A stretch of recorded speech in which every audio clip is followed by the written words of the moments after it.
It's the e-commerce master plan podcast. Here to help you solve your marketing problems and grow your e-commerce business.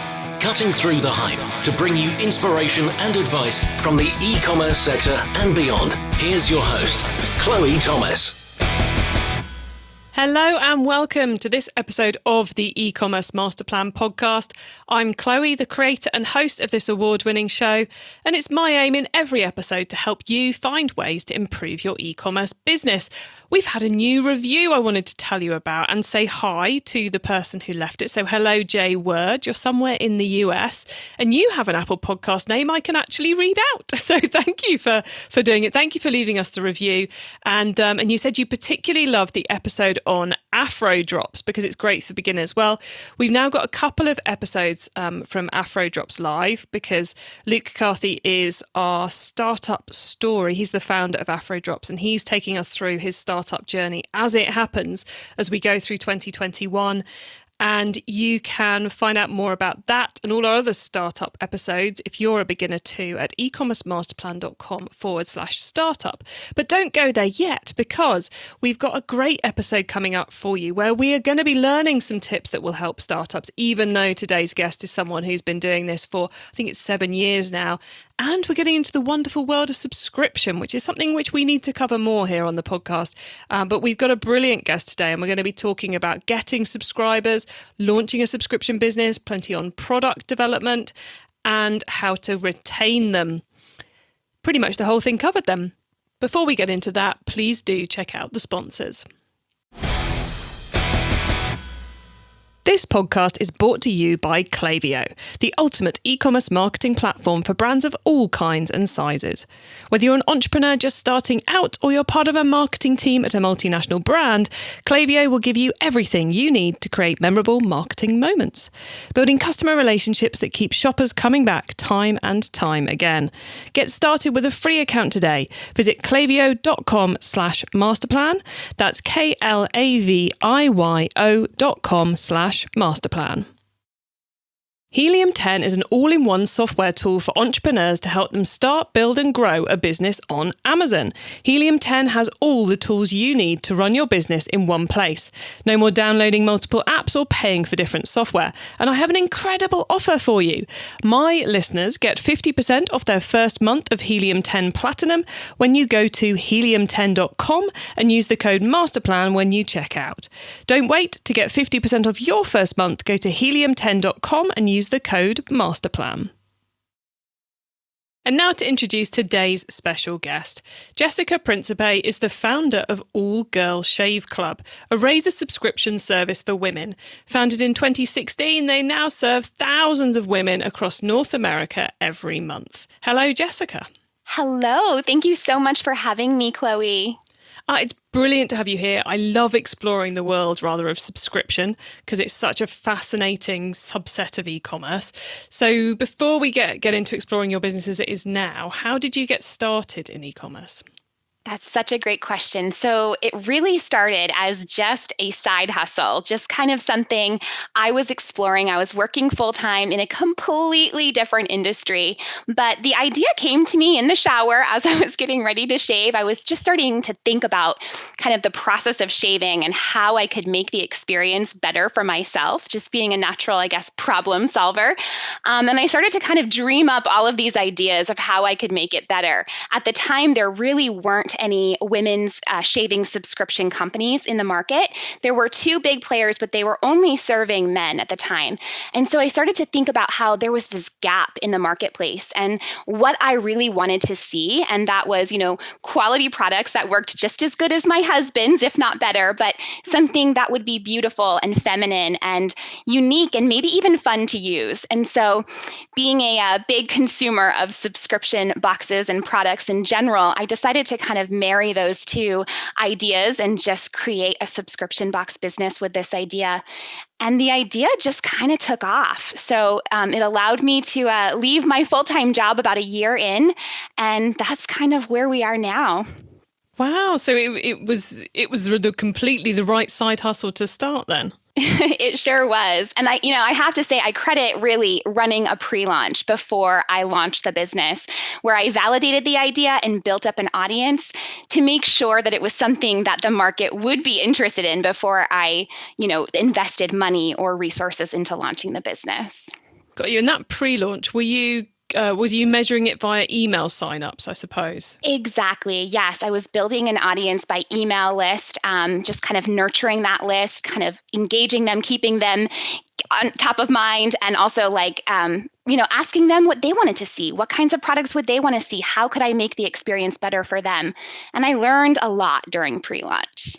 Yeah, it's kind of, not only do you learn, yes, this is a business idea, but you start to get close to your customers and build a list ready to buy when you actually go live. Exactly. Nobody wants to launch to crickets, right? Oh, no. It's truly, truly tedious and just soul destroying too. But we may come back to that later. First of all, let's flip to the present day and tell us a bit about the business right now. Where are you and where are you selling to? Yes, so I am in the East Coast of the USA, so just north of Boston, and we sell to all of the USA and Canada. Excellent. And the product, it's shaving for ladies, but tell us a bit more. Yes, exactly. So our core product line are our razor systems and our whipped shave butter. We do also have like a curated subscription box, so where we add like fun surprise extras into the product line. And we also have a first shave kit for young girls that are just getting started in shaving. So it kind of expands across a few different demographics, but it's been a lot of fun to evolve the line.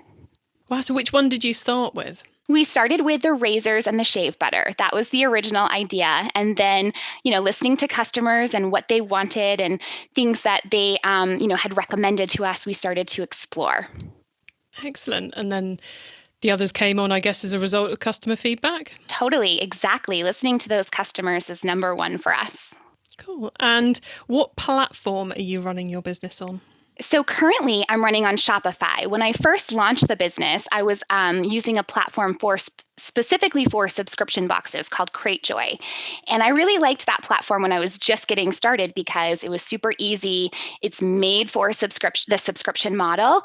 So it got my start, right? But then I realized that I needed a little bit more functionality that maybe wasn't available for our hybrid model because we do subscription and e-com. So it's kind of a hybrid there. So we migrated in 2019 to Shopify. And I love the platform. And given you're on Shopify and you're running a subscription business, there must be at least a couple of widgets or plugins you've put in there. So what are your top picks? Yes. So for the subscription, we do have to have an app to manage the subscription, the recurring payments, and we use Recharge for that. I really love the flexibility of it, and I highly recommend it. It's super easy to integrate. And then we've also been exploring a new one that I've been really enjoying called Rebuy.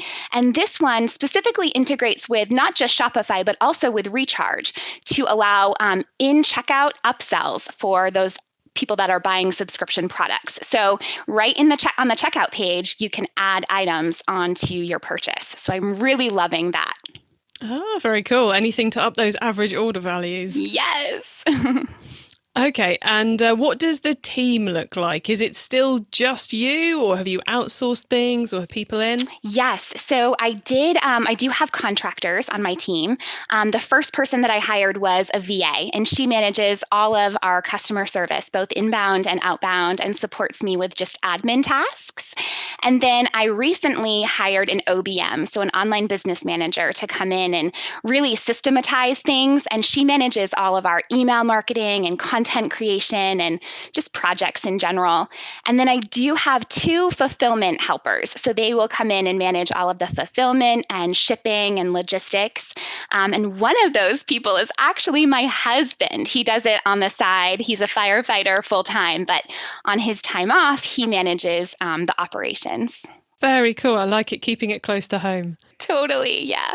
So in the office, is it just you and then these other people are working remotely? That's right. Yep. We're all a virtual team. Mm-hmm. So I'm guessing the pandemic hasn't affected you too much on that front because people can just carry on working from where they are? That's right. Yes, we were very lucky that everything kind of stayed status quo during the pandemic and we didn't have to worry about that type of impact. Excellent. Yes, it's I take my hat off to anyone who has moved to a remote working system, because it's a whole other ball game to all being in the same office. Oh, yes, for sure. Well, look, we're not here to get into that. We're here to get into subscription.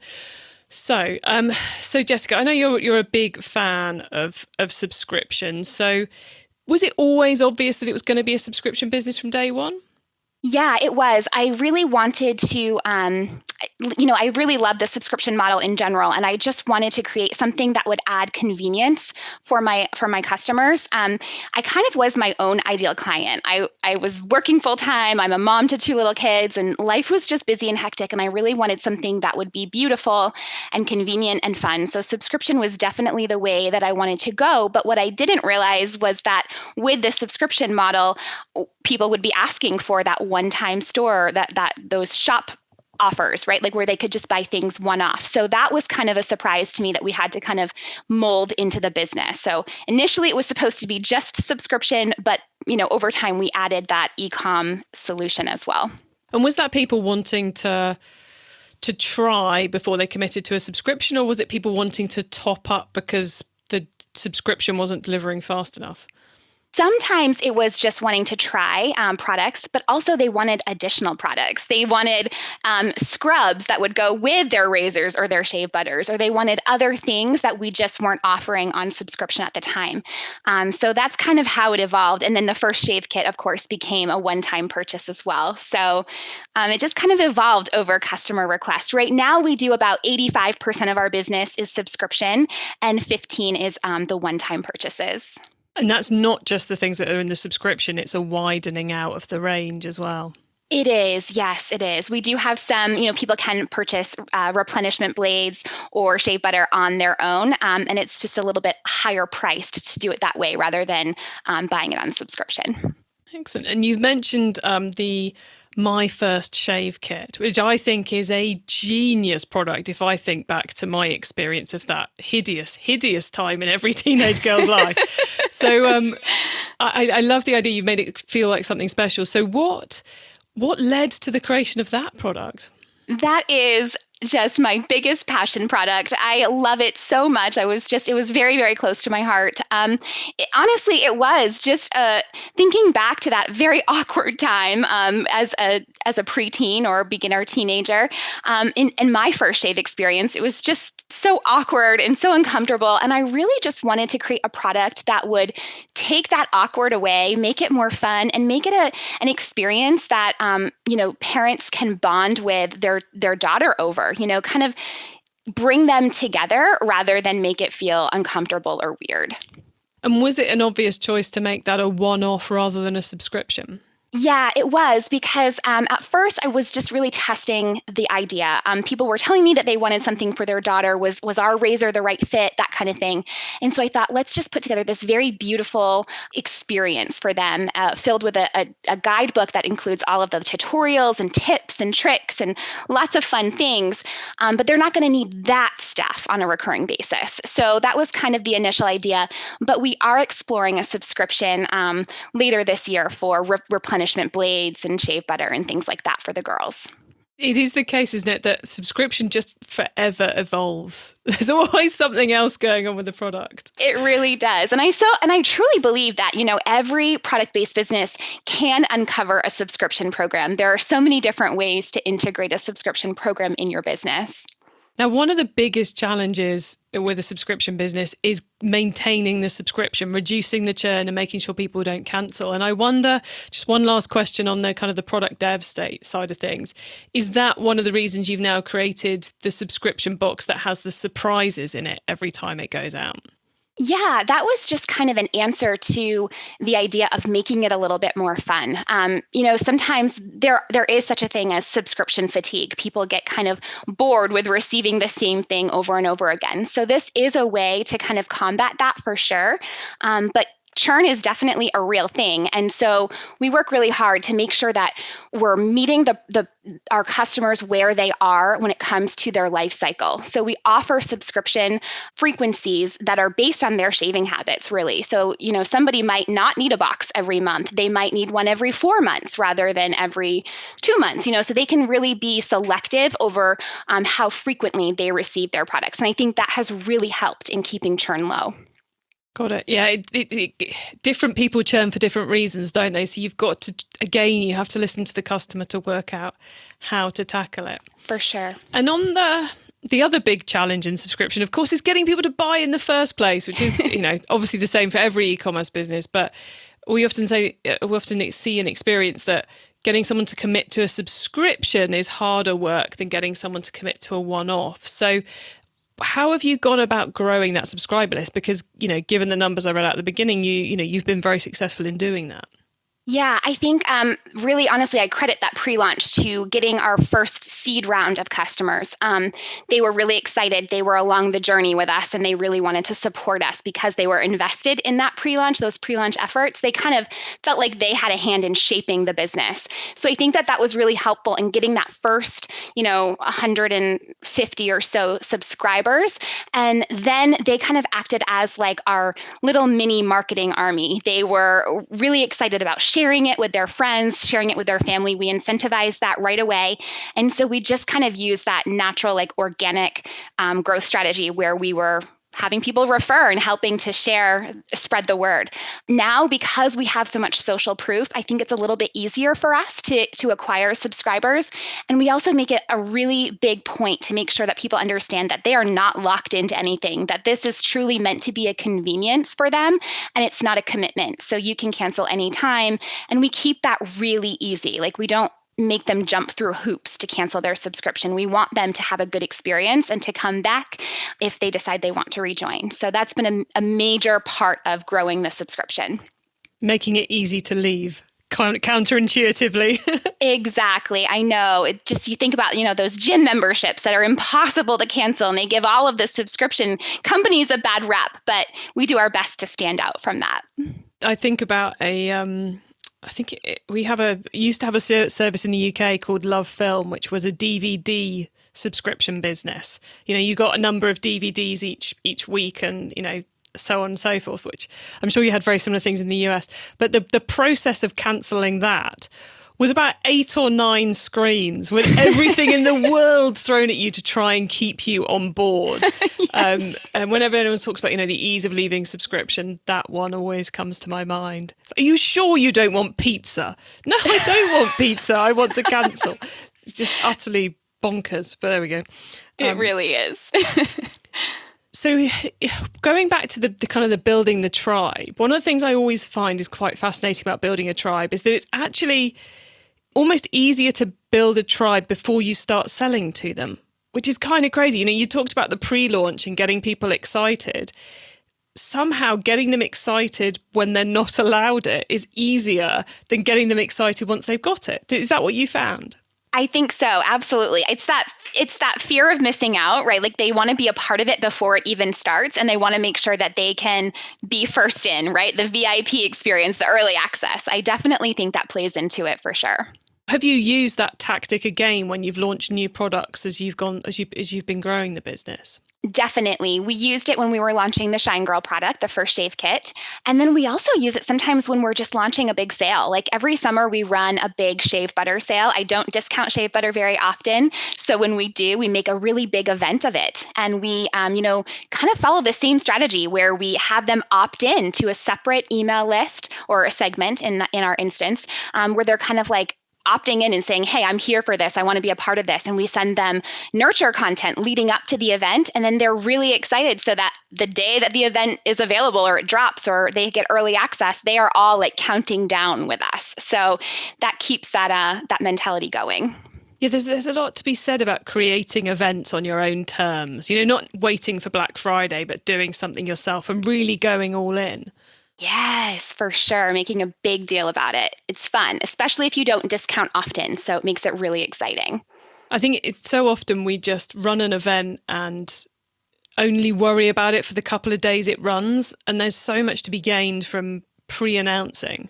Yes, for sure. Especially to your customers who are like your super fans, your loyalists who really want to be a part of everything that you do. Giving them something special, that early access or, a surprise look or a free gift or something like that. It really keeps them wanting to come back and wanting to stay, a super fan. And what's the most exciting thing coming up in the near future for you guys? So we actually are just launching our affiliate program. So I'm super excited about that because we poured a lot of heart into creating this program. It's not just a regular affiliate program. We're really looking at our affiliates as though they are part of our team and not just a traffic source for us. So we've got some fun things cooked up like happy hours quarterly where we actually train and help provide training and resources for them to make the most of being an affiliate and lots of fun things like that. So I'm excited to see how that does. I find it interesting that you're calling it an affiliate program, because I think we're in this space at the moment where some people would say that sounds like a partnership or an influencer program. And it sounds like with everything you've got planned that you're pulling in the best of various worlds to make that affiliate program work. So for you, why are you thinking of it, I suppose, as an affiliate program first and foremost? I feel like exactly what you just said. It really is a partnership. It's a win-win for both of us. I really respect and value content creators who have the talent and ability to build an audience. And, I respect their efforts and their work. It's hard and it's not something that, we can easily replicate on our side. So it really is a partnership. And we want our affiliates to feel like they are part of the team and that they are, just as important as anybody else on our team and that they're part of the brand. So we're going to see how it does. And I'd say, having recently recorded a whole series of episodes about affiliate marketing, understanding that you have to build a partnership with your affiliates is essential for success. So I think it's going to be interesting, and do let us know how you get on with it all. I will. I can't wait to tune in. So Jessica, with everything you've learned over the last, 5, 6, nearly 7 years now of running the business, is there one piece of advice you give to anyone out there who's thinking of running or is in the early stages of running a subscription business to make sure it's successful? Absolutely. My number one tip is to build or have a strong pre-launch, to really work on building that audience ahead of time, really nurturing them and taking good care of them so that when you launch, you have an audience that are buyers who are really excited. They're not just there for the sale, but they're super excited to support and to engage with your brand. So I think that is the number one thing that you need to do. And it's often overlooked because so many people want to jump right into creating the custom boxes or the pretty things, but they don't want to put in the time to do the pre-launch. And I think that's just so important. E-commerce Master Plan is supported by some of the greatest companies in the e-commerce sector. Here's a reminder of who they are. Success in 2021 means building stronger relationships with your customers. Last year saw a lot of consumers switching to buy online, leading to surges in new customer acquisition. So how are you planning on turning your new first-time buyers into profitable repeat customers? Well, that's what Klaviyo is for. Klaviyo helps businesses create memorable marketing moments through email, SMS, and personalized website experiences. And that is what creates repeat purchases. That's why Klaviyo, the ultimate e-commerce marketing platform, is used by over 50,000 e-commerce brands around the world. Get started with your free account today. Visit klaviyo.com/masterplan. That's KLAVIYO.com/masterplan. Helium 10 is an all-in-one software tool for entrepreneurs to help them start, build and grow a business on Amazon. Whether you're just starting or are several years into e-commerce, it's a must-have tool for your business. And I have an incredible offer for you. My listeners get 50% off their first month of Helium 10 Platinum when you go to helium10.com and use the code MASTERPLAN when you check out.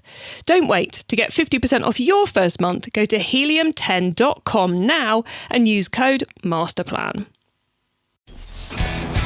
It's time for the top tips round. Okay, I love this section because it gives me and our listeners some really quick ideas for taking our business to the next level. And Jessica, you've given us so many of these already. Are you ready to provide us with even more? So ready. Okay, the book top tip. If everyone listening to this podcast agreed to take Friday off and read a book to make their business better, which book would you recommend? So anytime I ever have a roadblock in my business, I find that 99% of the time I am my own bottleneck, and it's usually a mindset issue. So for that reason, I recommend reading Believe It by Jamie Kern Lima. She is the founder of IT Cosmetics, and she started the company right in her apartment, but then ended up selling it to L'Oreal for over $1 billion. So it's mostly mindset, but there's some business strategies, sprinkled in as well. And I loved that book. She clearly knows mindset. It has to be said if she achieved that exit. Okay, the traffic top tip. Which marketing method do you either prize above all others or think doesn't get the press it deserves? So right now, our number one traffic source are Facebook and Instagram paid ads. But I will say that don't discount using YouTube influencers, because that is really one of the things that put us on the map early on. We collaborated with a YouTube influencer who had about 60,000 subscribers, and she did a little video for us, and we gained hundreds of subscribers from that video. So definitely YouTube influencers. And the tool top tip, maybe a collaboration tool, a social media plugin, a phone app, or just a way of working. Is there a cool little tool you use that makes you and your team more efficient from day to day? Yes, we live and breathe by Asana. If it's not in Asana, it doesn't happen. So we definitely use Asana all the time. And we also like Voxer for quick little check-ins. It's like a walkie-talkie app. Oh, very cool. Okay, the growth top tip. If you met someone today who's focused on growing their e-commerce business from 100 orders per month to 1,000, what would be your number one tip for them? I would definitely say consistency is the number one thing for this stage. It's really easy to get distracted by every shiny new object, but if you've made it to 100 orders per month, you can easily get to 1,000 orders per month by just staying consistent and focusing on the things that have worked to get you there. For example, email marketing, I knew it was important for us when we were first starting out, but I wasn't as consistent with it as I should have been. And when I made the decision to focus on email marketing every single week, it grew my business in droves. So I definitely recommend just staying consistent. Excellent advice. Yes, it's so easy to keep flitting from one idea to another, whereas actually commitment is, Yes, for sure. Consistent commitment makes so much sense. Right, Jessica, before we say goodbye, would you like to let listeners know where they can find you and your business, please? Yes. So my business can be found at allgirlshaveclub.com or at allgirlshaveclub on Facebook or Instagram. And it's clear that you're very into subscription. And I believe you're currently running a bit of a passion project to help other people become subscription businesses or improve. So could you tell us a bit more about that, please? Yes, I believe that every product-based business has a subscription program in them. And I absolutely love helping other product entrepreneurs uncover their perfect subscription program. So for any of your listeners who are interested in starting or adding a subscription to their existing business, I have a free checklist. They can access it at jessicaprincipe.com/quickstart. Excellent. We will make sure that is in the show notes. So thank you so much for that. I know that's going to help some people too. Jessica, thank you so much for being on the e-commerce master plan podcast today. It's been very cool hanging out with you, and you have shared a lot that I know is going to help people. So thank you very much for being here. Thank you so much for having me. This was a blast.